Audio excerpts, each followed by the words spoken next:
نحمده ونصلي على رسوله الكريم اما بعد فاعوذ بالله من الشيطان الرجيم بسم الله الرحمن الرحيم رب اشرح لي صدري ويسر لي امري واحلل عقدة من لساني يفقهوا قولي۔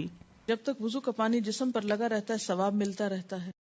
مجھے تو ایسی کسی روایت کا معلوم نہیں ہے۔ کیا ناک میں پانی چڑھانا فرض میں آتا ہے؟ کس میں آتا ہے؟ سنت ہے، اور زیادہ اوپر تک لے جانا سنت ہے، پسندیدہ ہے۔ اگر کوئی نہ لے جا سکے اور خطرہ ہو کہ وہ سانس کی نالی میں چلا جائے گا، اتنا ہی چڑھا بیٹھے اور غوطہ کھا جائے، کیونکہ جب پریکٹس نہیں ہوتی تو مشکل ہوتا ہے۔ لیکن اس کا یہ مطلب نہیں کہ ناک کو صرف ٹچ کرے پانی آپ کا، اس پانی کو کچھ نہ کچھ اندر جانا چاہیے تاکہ اندر کے جرمز اور میل کچیل باہر آئے۔ اگر قرآن پڑھتے پڑھتے وضو باقی نہ رہے تو کیا قرآن پڑھ سکتے ہیں یا دوبارہ وضو کرنا ہوگا؟ ابھی جو ہم نے مسئلہ پڑھا ہے اس میں کیا آتا ہے کہ آپ پڑھ سکتے ہیں قرآن پاک، حرج نہیں ہے۔ تحیۃ الوضو کیسے پڑھتے ہیں؟ اس میں یہ کہ وضو کرنے کے فوراً بعد پڑھتے ہیں، یہ نہیں کہ 1 گھنٹہ پہلے آپ نے وضو کیا اور اب آپ تحیۃ الوضو پڑھنے لگے ہیں۔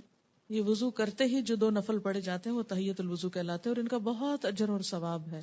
اگر ساری نمازوں میں نہ پڑھ سکیں تو فجر کی نماز میں پڑھ لیں، آپ تہجد میں پڑھ لیں، 1 دفعہ دن میں کوشش کریں کہ پڑھ لیں۔ آپ کو معلوم ہے کیوں کتنا اجر ہے اس کا؟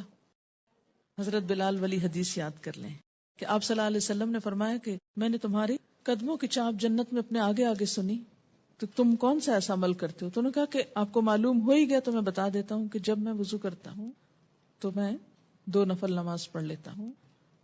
تو اب ہم جب تو نہیں پڑھ سکتے تو کبھی تو دن میں کوشش کریں 1 دفعہ ہو جائے، اگر ہر دفعہ ممکن نہیں، لیکن وہ بھی اسی وقت ہو سکتا ہے نا جب آپ کے پاس وقت ہو۔ دن میں تو لوگ آپ کو وقت نہیں دیں گے، لیکن فجر سے پہلے اگر آپ وقت پہ اٹھیں تو پڑھ سکتے ہیں، یا پھر تہجد کے وقت میں۔ کیا پیاز کھانے سے یا لہسن کھانے سے وضو ٹوٹ جاتا ہے؟ بتائیے۔ نہیں، کچھ بھی کھانے سے وضو نہیں ٹوٹتا، یہ بھی یاد رکھیے، سوائے اس کے کہ گوشت اونٹ کا گوشت ہو، اور وہ آپ کھاتے ہی نہیں ہیں۔ سبحانک اللہم و بحمدک اشہد ان لا الہ الا انت استغفرک و اتوب الیک۔